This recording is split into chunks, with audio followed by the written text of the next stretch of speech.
Come, get cozy, and listen. Let's take a quiet journey to a small wooden cabin about a mile back from the great Hudson River. This was the home of a quiet, kind-hearted trapper named Nick Woolsey. Nick lived simply and peacefully with his faithful dog, who was his gentle companion on long walks through the quiet woods. On one of these walks, Nick visited a camp of Native Americans and was charmed by the kind and gentle manner of a young woman named Min. Her laughter was as soft as rustling leaves, and her heart was good. Nick visited often, and with respect and kindness, he won her heart and her father's blessing. They were married in a simple, beautiful ceremony under the open sky. There was one young man in the tribe, however, who had also cared for Minnie, but had been too shy to speak. Seeing her marry Nick, his heart felt heavy with a deep sadness, and a shadow of jealousy fell over him. But there was no fight. Instead, the young man, whose name was Kaya, turned away and walked deep into the forest, his heart aching. He let the sadness fester, and it turned into a cold loneliness that kept him apart from his people. A happy year passed in the little cabin. Nick Manami and their new baby lived a life filled with simple joys. One evening, Nick was returning home when he noticed a set of footprints near his cabin that were not his or Minnie's.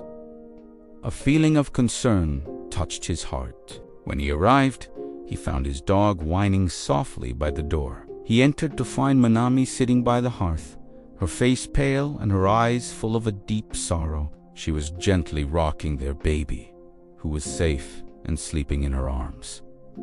"What has happened?" Nick asked softly, kneeling beside her. Minnie explained that Kaya had come to the cabin. His heart was still so heavy with loneliness that he had spoken harsh words, trying to spoil their happiness. He had not hurt them, but his angry presence had frightened them and left a chill in their warm home. After he left, Minnie had felt a deep sadness for him, for his lonely heart. Nick's first feeling was one of protection, but Minnie placed a gentle hand on his arm. "A heavy heart cannot be healed by a heavy hand," she whispered. "He is lost in the forest of his own sadness." Nick saw the wisdom in her words. He did not saddle his horse for a chase of anger, but for a journey of understanding. He rode to the village where Minnie was born and spoke to the assembled tribe. He did not demand punishment, but asked for their help. "Kaya's heart is sick with loneliness," Nick said. "We must help him find his way back to the light." The tribe agreed. They found Kaya not to bind him with ropes, but to surround him with their care. They spoke to him of friendship and community. They reminded him that he was still one of them, loved and valued. A great change began in Kaya's heart. The cold loneliness melted away, replaced by the warmth of his people's forgiveness. To complete his healing, the elders gave him a special task. They asked him to help build a new, larger cradle for Minnie and Nick's babia, symbol of new beginnings. As Kaya worked weaving the willow branches with care, his own heart felt lighter. He had transformed his sadness into something beautiful and useful. He presented the cradle to Nick and Minnie as a gift, and they accepted it with gracious smiles, the past truly forgiven. Nick, seeing that peace was restored and the community was whole, knew his work was done. He and his family continued to live happily in their cabin, and the story became one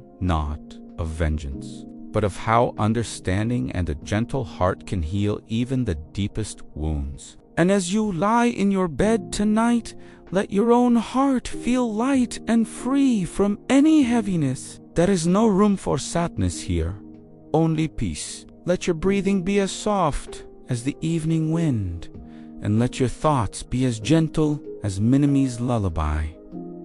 The day is over. The world is quiet. You are safe and loved. Close your eyes now, little dreamer. Sleep well.